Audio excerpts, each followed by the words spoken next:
Assalamualaikum warahmatullahi wabarakatuh. Hari ini kita akan teruskan PDPR kita pada hari ini tentang tajuk algoritma. Okey. Sekarang ni kita pergi ke sambungan dalam tajuk algoritma adalah 1.2.4. Pengesanan nilai pun boleh ubah pada setiap tahap dalam algoritma. Okey, objektif pembelajaran kita hari ini adalah mengesan nilai pun boleh ubah pada setiap tahap dalam algoritma. Algoritma ni dia mengumpul dan mengubah nilai sesuatu pun boleh ubah. Nilai pun boleh ubah juga tidak adalah tidak tetap. Setiap baris algoritma dia membuatkan perubahan pada pemboleh ubah yang tertentu dan jadual pemboleh ubah digunakan untuk mengesan nilai pemboleh ubah pada setiap tahap algoritma.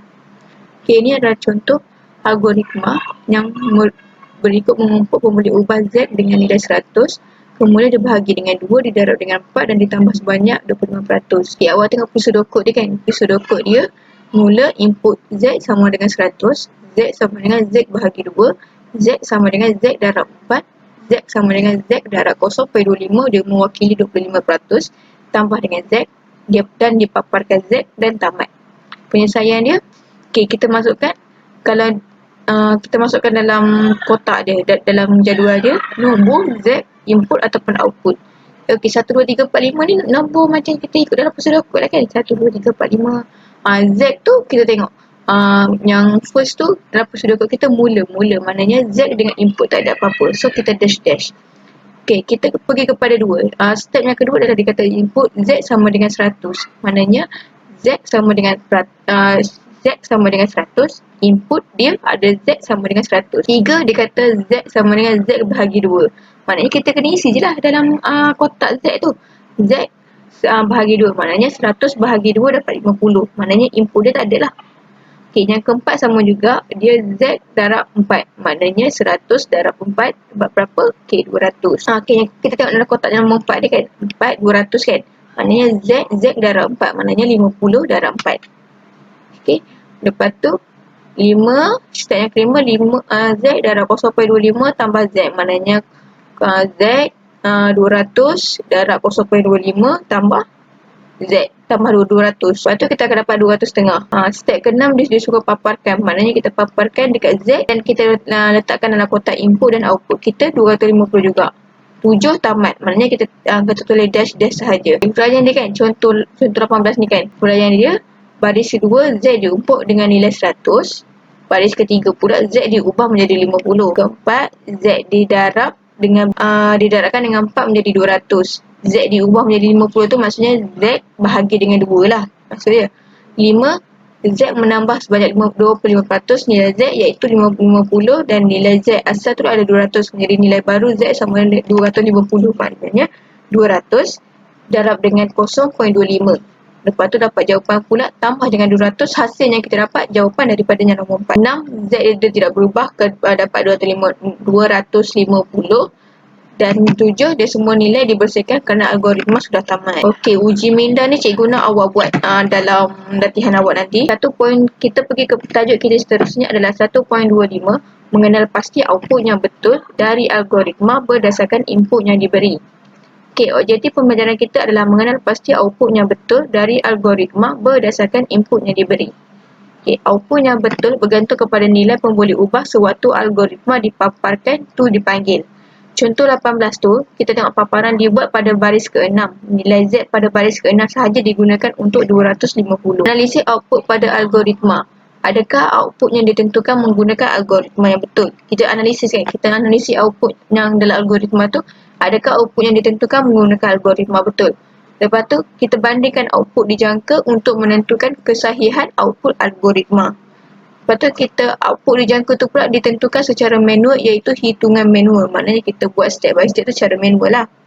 Lepas tu, jika output algoritma betul, output algoritma sepatutnya bersamaan dengan output dijangka. Maknanya output dijangka kita contoh kita dapat dalam 250. Maknanya kita kira-kira, kita buat secara manual, kita kira-kira dapat ke tak 250 tu sama dengan output yang dijangka tu. Kita analisis, macam itulah kita analisis output tu, pada algoritma. Okay, kita tengok contoh 19 ni pula kan. Algoritma berikut menerima 2 nombor dan memaparkan jumlah seperti yang berikut. Mula, input X, input Y. Dia paparkan dalam input X, input Y. Jumlah X tambah Y paparkan jumlah, tamat. Penyelesaian dia, pemboleh ubah X dengan Y. Dia kedua, gunakan data ujian. Pengguna masukkan integer 12 untuk X, 88 untuk Y. Lepas tu keputusan yang dijangka pula, hitung X tambah Y. Macam dia kata tadi kan, yang nombor 4, setiap nombor 4 tu jumlah X tambah Y. Maknanya 12 tambah 88 X tambah Y.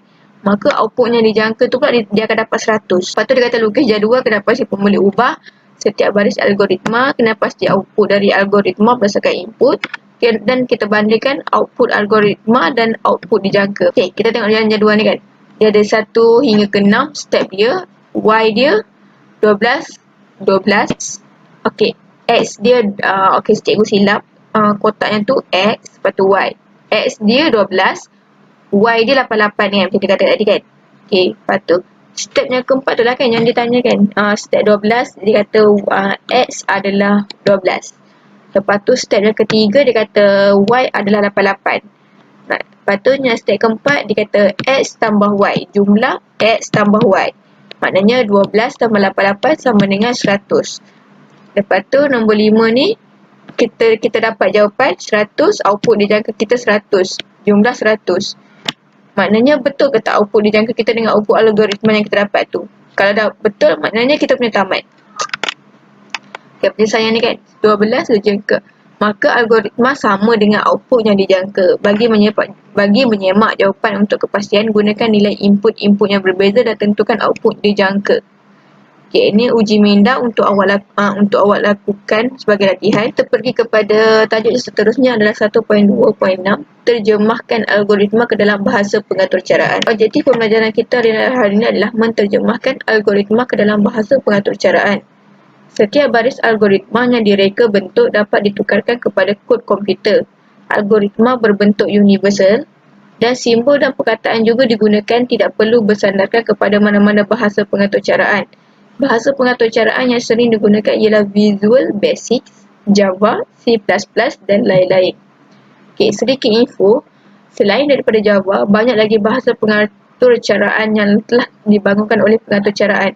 Antaranya ialah Python, Fortran, Perl, Lua, Smalltalk, Logo and Ruby. Okey, kita tengok kepada contoh 20. Dia kata terjemahkan setiap baris algoritma kepada kod komputer yang sempurna. Contoh algoritma dia mula. Kod komputer dia Java, public, static, void, main, strings, papar, nama pengguna, sistem, output, masukkan nama pengguna, input name, string name, new Java, util, scanner, system in, next line, papar, apa khabar, nama, sistem outprint, hello plus nama, dan tamat. Okey, kod komputer ni kita akan guna dalam kalau kita nak buat coding nantilah. So jadi macam awak tengok ni lah kan, macam bahasa kod komputer menggunakan Java ni. Nanti kita akan belajar dalam bab yang seterusnya yang menggunakan bahasa-bahasa komputer ni, dan kita terjemahkan bahasa-bahasa ni ke dalam kod komputer untuk kita run dalam bahasa Java, bahasa komputer. Okey, itu saja pembelajaran kita pada hari ini. Cikgu harap awak semua faham. Kalau awak tak faham, awak bertanya pada cikgu. Okey, terima kasih.